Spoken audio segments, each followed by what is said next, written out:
Hi, I'm Ben Stewart. I'm the founder and owner of SpeechWire Tournament Services, and I'm glad to have you with me for this exploration of what it's like to run a tournament in conjunction with SpeechWire and Zoom. Zoom being the somewhat omnipresent video platform that so many people are using to conduct business, to conduct personal meetups with friends, and of course, in many cases, to conduct school.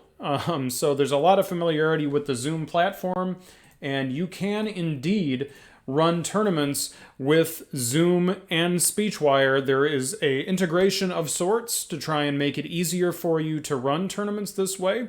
I will say that this approach to running tournaments is a little bit more involved for the manager than some of the other options that you have for running your tournaments that I detail in some other videos. But it is absolutely possible. Many people have done it already, have run tournaments on Zoom in conjunction with SpeechWire, so absolutely possible for you to do it, but a little bit more involved. So this video really is oriented toward mostly managers, and I would request that managers really communicate well with your judges and with your students who are attending your tournament to make sure they know exactly what they're going to have to be doing with regard to taking part in your tournament and getting access to their Zoom calls. Hopefully the integration you will find gives you confidence that people will be able to get into the correct Zoom call with regard to using the tournament integration with Zoom and with SpeechWire. Basically what happens here, in most cases, not every case, but in most cases, is that the competition rooms are Zoom breakout rooms. So you're going to have one or more Zoom calls for your tournament, and within those Zoom calls, there's going to be breakout rooms, and those are going to be your competition rooms. So that's going to be where students and judges are sent by proctors or Zoom room managers or ZRMs, as some in the community have taken to calling them. I call them proctors, but it's the same concept. That the proctors are sending them in order to compete, in order to judge. There's that extra layer of getting them first into the Zoom call and then getting them into those breakout rooms. SpeechWire helps with that process a bit, but it is not quite as simple as just clicking a link on an e-ballot or clicking a link on a list of video rounds if you're a student, and then immediately getting directly into the competition room. There is one more step involved of that proctor getting you into the right place. Basically, events are broken up into these different calls, unless you have a really, really small meet, and you can get everybody into just one call. If you have institutional Zoom accounts, if your school has a huge Zoom buy-in and everybody has access to accounts that can contain lots and lots of meetings or lots and lots of hosts or lots and lots of people, you might be able to use fewer meetings. But certainly, even if your institution does not have a huge Zoom buy-in, you can still run a tournament on Zoom with SpeechWire using Zoom Pro accounts. Those are the $15 a month accounts that anybody can get. You can host a meeting with up to 100 people with effectively plenty of breakout rooms, as long as you enable that in your account. And you could have a number of people, perhaps people who used to be on your tab staff when we used to be doing in-person tournaments, and we will someday again. But those people could be the people that you bring in to host those meetings on their own Zoom accounts. These would be Zoom accounts that presumably they're paying $15 a month for. So on the one hand, you could perhaps, if you and other managers in your area are all using Zoom, if you use the same people to run the tournament, that $15 a month could actually come down a little bit because those accounts are being used more than once a month to help run tournaments. But, I encourage you to be thoughtful about this as a manager. If you've got people who are helping you run the tournament with their own Zoom accounts, maybe there's some way you can recognize what they're bringing to the table. I don't know if that's a discount on entry fees. I don't know if that's a Starbucks card. I have no idea. Your call. But certainly, this is kind of a team effort because you've got to have people helping you run those calls.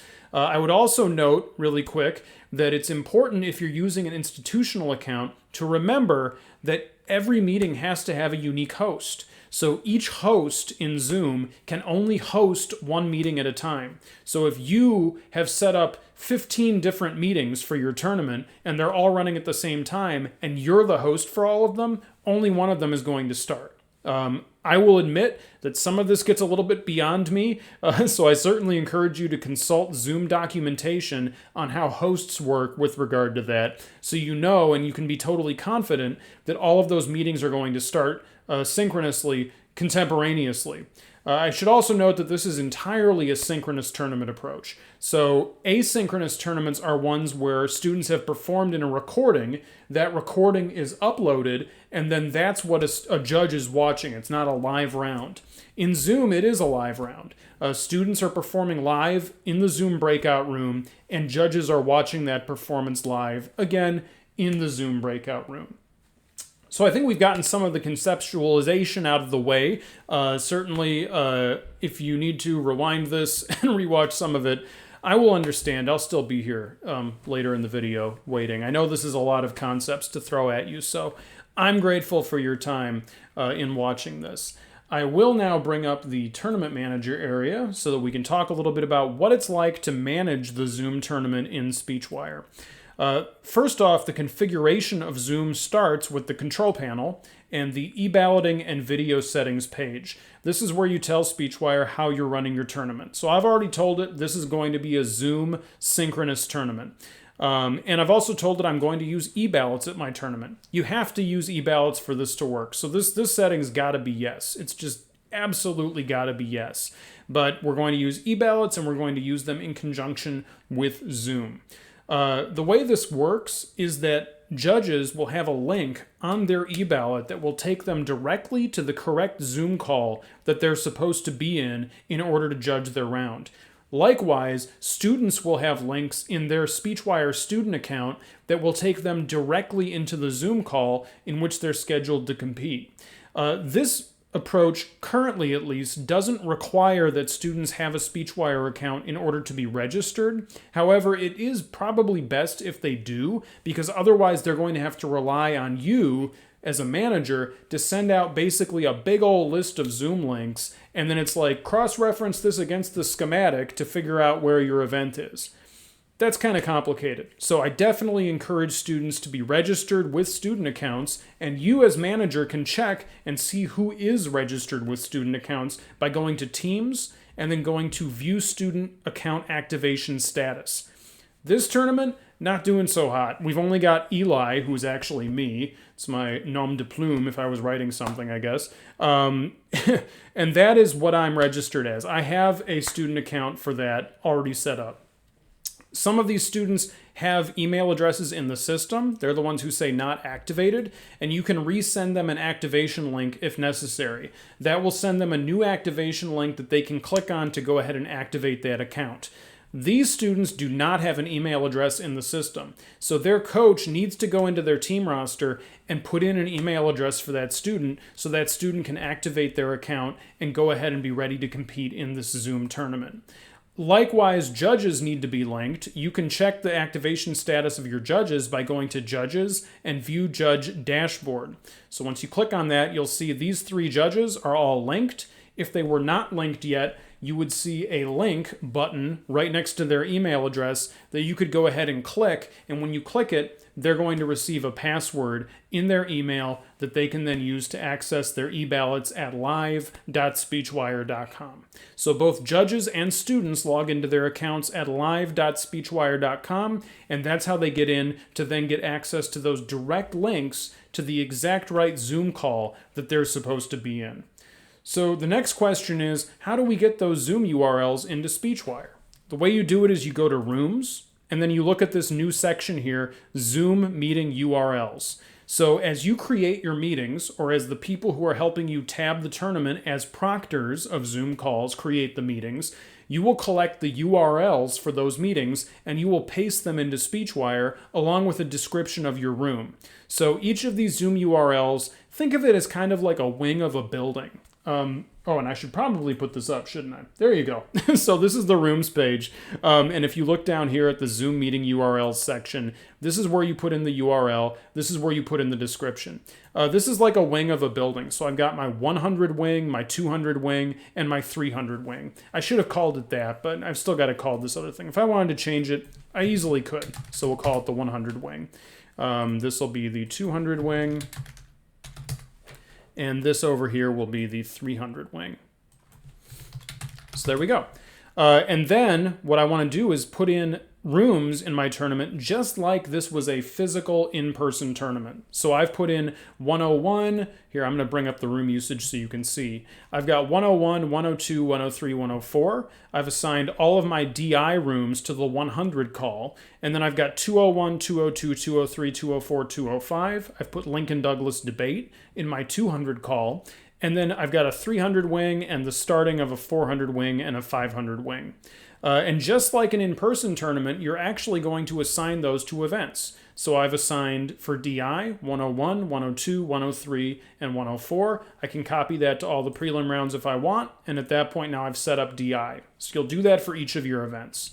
The last step for getting this all set is clicking on Rooms. And then in this same Zoom meeting URL section, it says ready to assign your competition rooms to Zoom URLs. Yes, I am. I'll go ahead and click on assign competition rooms to Zoom URLs. And this is where I tell SpeechWire, okay, the 100 rooms are in the 100 wing. The 200 rooms are in the 200 wing, and so on and so forth. So the reason that I do this is because this now allows SpeechWire to know, okay, if a section is scheduled in room 101, that's going to be taking place in the 100 wing Zoom call. So that means the link that those people are going to get will be this link right here, because that's what I've told it is the link for the 100 wing. So this is a fair number of steps, right? But what it does for me is it means that in those SpeechWire student accounts and in those SpeechWire judge accounts on the e-ballot, it's going to send these people directly to the right call. So they don't have to juggle multiple different Zoom URLs. They will just click a link and get into that room. So it'd probably be wise to go ahead and show you what that looks like. I'm going to go back to the home page. I know that I've got entries in DI, so I'm going to go ahead and schedule DI. There we go. Schedule. Yes. Okay. And then I'm going to make sure that I get the ballot, so I'll assign it manually. You, of course, could auto-assign judges just like usual. You'll notice that this got put into room 101 because I decided I wanted to have the DI rooms in the 100 wing. I've only got 6 entries, so there's only 1 room. And then I will assign myself as the judge. And there we go. So now I'm all ready to judge that. So now I'm ready at this point. We're going to assume that I've scheduled the whole tournament and I'm ready to launch the round. It's Saturday morning. It's a Saturday tournament. It's about 30 minutes before the round. I'm going to go to Posting Center. I'm going to go to Release, Post, and Blast Rounds. And I'm going to hit Go for DI. So that now will post the schematic, release the e-ballots into the judge accounts, release the video rounds into the student accounts, and send out the emails and text messages as applicable to the students and the judges. Anybody who has a SpeechWire student account, whether it's either a student account or a judge account linked, you can actually decide if you want to go to Control Panel and go to e-balloting and video settings, and you can include the Zoom URL in those blasts. I'm not doing it here, but if you wanted to, you could have those blasts, those emails that are sent to them, actually include the link to the Zoom call. It's only going to be included for people who actually have an email account, though. If you're allowing public subscriptions on the website, those people will not receive the link because we want to keep it to just people who were scheduled in those rounds. If you want to allow observers, that's up to you, but you'll have to send out those Zoom URLs if you want those observers to be able to get in. That's just basically trying to protect against Zoom bombing. I don't want to be putting out Zoom URLs publicly on public schematics because then the whole internet would be able to come in and cause trouble in your tournament. And we do not want that. So that's how that stuff gets out. You just go to Posting Center, Release, Post, and Blast Rounds, and hit Go, and that goes ahead and that sends it out. So let's take a look at what that looks like in a judge account or in a student account. So I'm going to go over to live.speechwire.com. I'm going to log into my judge account. And here we go. I've got my link to my DI round that I'm judging. I'm going to go ahead and click on that. I've got a link to start the round. That lets the manager know that I am ready to go. I'm ready to judge. I'm awake. I'm here. I'm ready to do this. So we'll click on that. And then you'll see I've got a link to enter live video round. If I click on that, it's going to take me right into Zoom, and I can go ahead and click Open Zoom Meetings. So as you recall, my tournament has 3 Zoom calls in it, right? The 100 wing, the 200 wing, and the 300 wing. Well, it took me directly to the 100 wing because I am in room 101. So it knows where I'm at, and it takes me right there. Then the proctor can go ahead and get me into my breakout room, and I'm ready to go ahead and judge the round. You'll see this is a normal speech ballot. If I had a debate ballot, it would be a normal debate ballot. The only thing that's special is there's a click to enter live video round link right at the top. So there you go. You can now go ahead and run your round. If I'm a student, I'm going to again log into my student account at live.speechwire.com. I'll click on the tournament that I'm competing in, and then here we go. Here's my link to my DI round. If I was double entered, I'd have 2 links. If the manager released all 3 prelim rounds at once, I might have 6 links. Or if I'm doing debate, the links may build up over the course of the day. You as the manager can choose to release them any which way that you want. So I go ahead and click on this, and now just like the judge, I am now being sent directly into that Zoom call. This is going to be the 100 wing Zoom call because it says I am in room 101. So that's the experience for judges and the experience for students as they get into those Zoom calls. The last thing that I want to detail is what it's like to be the proctor of these Zoom calls. And I'm going to do that for you by showing you a variety of different images illustrating this process. Let me bring this over here. Okay, so basically, as the proctor, I'm going to rewind a little bit, and we're going to talk about what it's like to actually get ready for the tournament ahead of time. So as the proctor, I am currently illustrating part of a Zoom account configuration area. So if you go to modify your Zoom account settings, and you click on that settings button within your Zoom account, then you're going to see something that looks like this. You're going to scroll down to the in-meeting advanced section, and you're going to see breakout room. It's very important that this be set to on. So you can see that it's kind of blue. I'm sort of obscuring it, unfortunately. Let me try and make myself a little bit smaller here. There we go. So you can see that we've got this switched on. So that means that my Zoom calls that I host can have breakout rooms. This is very important. You can't really do what I'm describing without the breakout rooms. So you've got to turn that on. So we've done that. I'm now ready to go. I'm ready to create breakout rooms. I do that. I create my meeting. I send the URL for the meeting that I've scheduled for the day of the tournament, probably from like 8 a.m. until 5 p.m. or something like that. And I've sent it to the manager. Again, important that you're using a paid account so that you can have a meeting of any length. Important also to make sure that you are only hosting one meeting for the tournament, that it's not going to be a whole bunch of meetings at the same time overlapping and not starting. You want to make sure that each host is only hosting one meeting. So now we're going to fast forward, and we're going to fast forward to the morning of the tournament. So let's say it's an 8 o'clock a.m. round, and the manager is planning to release the round at 7:30. Well, I, as the proctor, might go ahead and start my meeting at 7 a.m., and once I'm in the meeting, you'll see that I'm wearing a different gingham shirt in this picture, but just imagine that, this is how I'm looking right now. So I'm in my meeting, and you'll see that I have this link for breakout rooms. So you go ahead and click that breakout rooms link, and then that's going to bring up this screen here. It's going to say assign 0 participants, because right now it's very early in the morning, to 11 rooms. So what that means is that I'm going to be running 11 rooms in this call. If it's a Zoom Pro account, that has a limit of 100 participants in the call. So if you think about it, we might have up to 7 speakers in a speech round, and you might have a judge. So that could be up to 77 people if you're running 11 rooms. That's a fair number of people to assign, so I wouldn't go with too many more rooms than that in a Zoom call at most. If you want to really make it easy on your proctors, you could give them only 3. I've seen tournaments do a different event in every Zoom call, particularly in college, if they have students on their team who can be the proctors of all the calls. definitely an option. So think about the resources you have at your disposal and plan accordingly. But you might be able to get 11 or 12 speech rooms in a call. You might be able to get a similar number of debate rooms, maybe a little bit more if it's LD. But I wouldn't go hog wild and have 40 rooms in a call. I think that's really a lot for a proctor to handle. If they're super proctor, go for it. That's totally fine. You might still be thinking at this point, like, whoa, I'm going to be putting people into 11 breakout rooms? That is crazy. That's too much. I'm going to have to be cross-referencing with a schematic. My head's going to explode. This is no good. I will show you a strategy that I think will help. I didn't come up with it. Some folks in Florida who are way smarter than me came up with it. They are real smart. I stole it. I'm sharing it with you. I thank them for coming up with it. So anyway, going back to this screen, I'm creating 11 rooms. I'm going to assign people manually because I do not want Zoom to schedule my tournament. But I've gone ahead and now I've created those rooms. So that's going to look something like this. Zoom will create them with the names Breakout Room 1, Breakout Room 2, Breakout Room 3, and so on and so forth.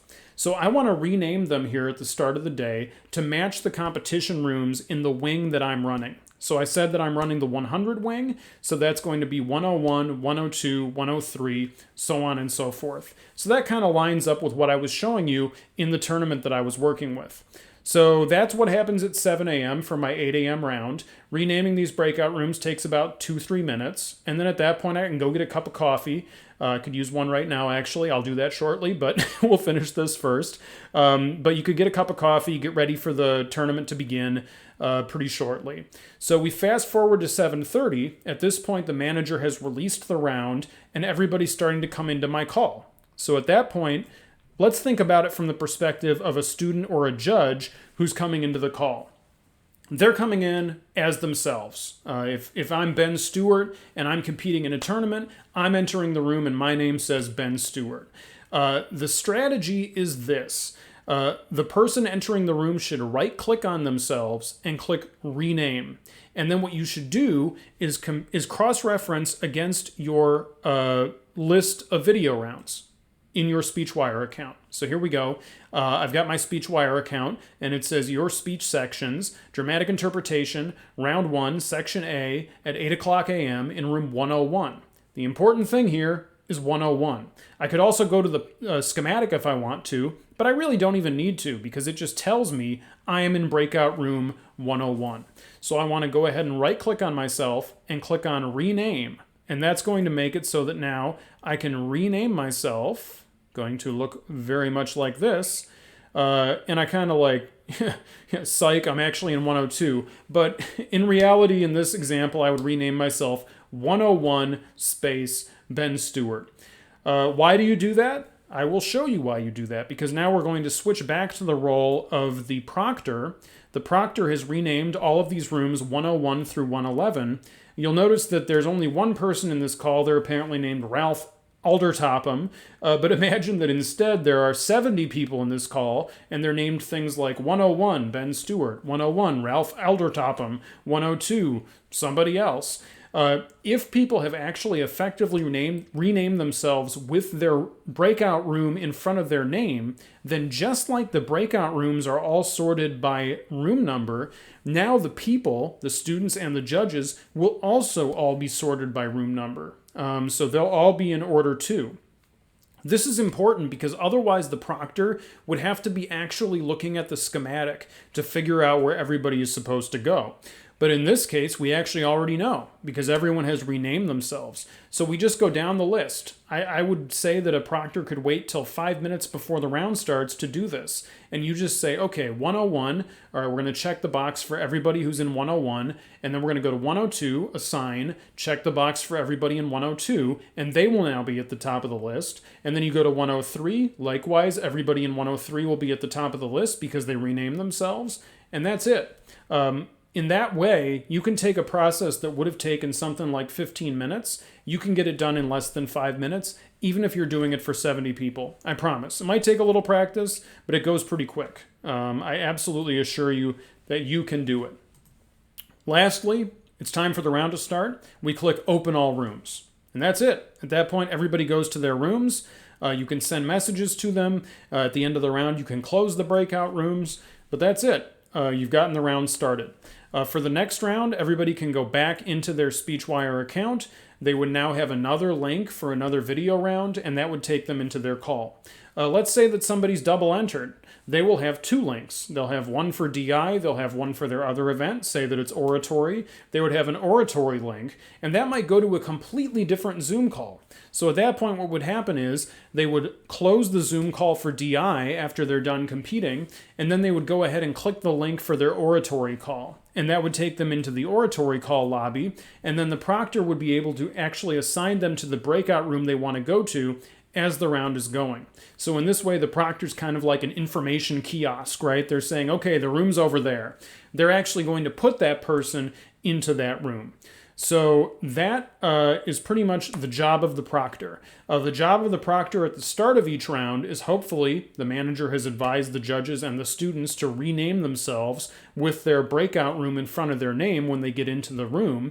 And then the proctor will be able to assign them very quickly into the correct breakout room, start the round, and then they will sit there for the next hour and a half, 2 hours, however long the round is, and they will be able to assign people one by one who come in late for whatever reason. If they're a judge who was reassigned because somebody slept in, then that's fine. They can just send them to the room they want to go to. I would prioritize judges. You can't start the round without them. Certainly in debate, you want to get people into the rooms as quickly as possible. But for speech rounds, you might have double-entered people who come in late, and you will just go ahead and ask them where they want to go. They don't have to rename themselves if they're entering halfway through the round. And if they say, I want to go to 307, you just say, okay, open up breakout rooms and assign them to room 307. And that's how that approach goes. So that's the Zoom model. It's a little bit more involved than some of the other models that I've talked about, but it can be very cost effective because you're just dealing with possibly like 5 or 6 Zoom Pro accounts. If so, let's say that you're doing 6, that's a total cost for video of your tournament at $90. So $90 for all of the video rounds. Comparably affordable compared to some other approaches, but the trade-off is that there's a lot more bureaucracy, and in a way there's a lot more work for you as the manager to do. So keep this in mind. It's an option that's available to you. If you're going to do it, make sure that you bring in some folks you would have had in tab who are comfortable with Zoom and have them help you host, have them be your Zoom proctors. It's an incredibly important role and something without which your tournament can't happen. So very important. If you have any questions about this or anything else with regard to virtual tournaments, you can email support@speechwire.com. Otherwise, thank you for all your time. I know this is a lot to take in. Feel free to watch the video again if you want to.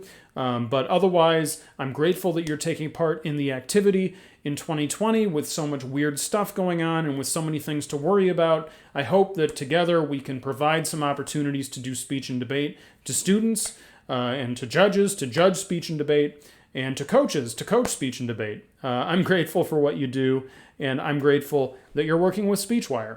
Thank you so much, and hopefully sooner rather than later, I will see you in person at a tournament. That would be great. But until then, thanks for all that you're doing.